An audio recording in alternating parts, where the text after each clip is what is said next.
¿Qué te estoy diciendo? Díselo. Dile cómo te llamas. ¿Cómo te llamas?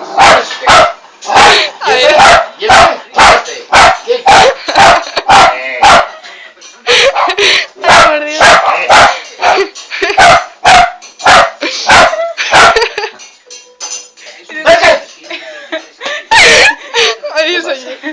Se asustó. Ven aquí. Que ya se iban a conocer, güey. Dale por el pelo. Te va a hacer el ordenador. Díselo. Díselo. Ay. Ay, mira, mira cómo se conocen. No, pues es que no le puedo oler el culo. Claro.